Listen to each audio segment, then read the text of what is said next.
Hello, my paper friends. So today I want to talk about Osmanthus. So this particular paper Osmanthus I made based off of cuttings of Osmanthus from my garden, and I wanted to give a little bit more insight into sort of the artistic process and how to also approach making these teeny tiny flowers.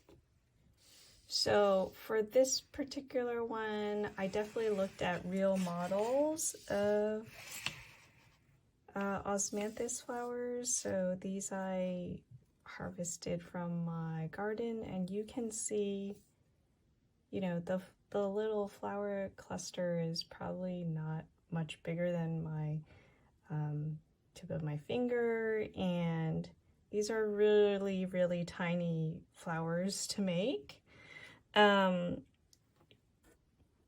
If you get in really close, you'll see that the flowers are actually a combination of like flowers that have opened and tiny buds that have yet to open. So that was a detail I wanted to bring into my paper flowers. So taking this aside, you can see when I made the paper versions, I had some flowers open and some closed.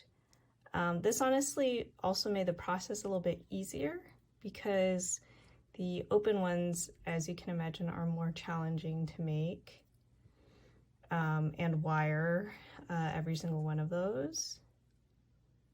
But I think very much worth the effort.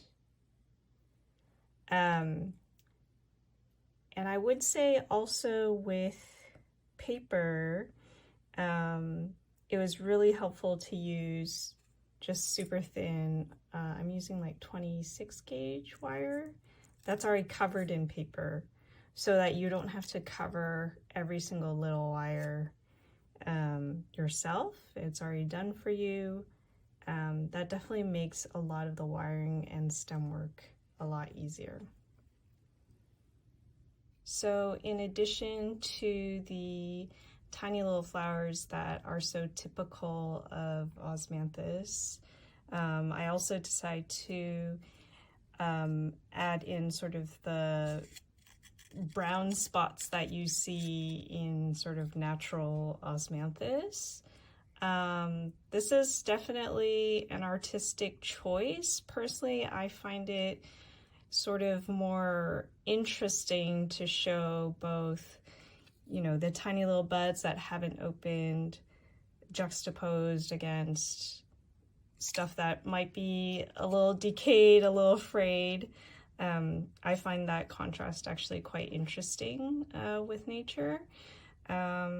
But you could definitely also approach Osmanthus with going for, you know, really green leaves throughout. And Osmanthus flowers actually range from kind of like a pale ivory to a yellow. So I actually picked kind of like a really pale French vanilla for these. And the insides of each flower actually colored with a little bit of orange to kind of get them to pop a little bit more.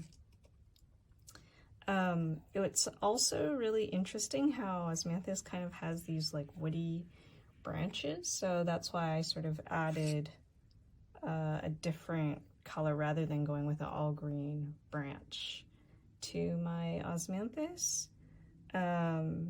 As well as I sort of like creating a branch end that looks like it's really been cut off, just freshly cut from the main tree. Or I hope you really enjoyed that walkthrough of my paper Osmanthus. If you have any questions, please let me know in the comments.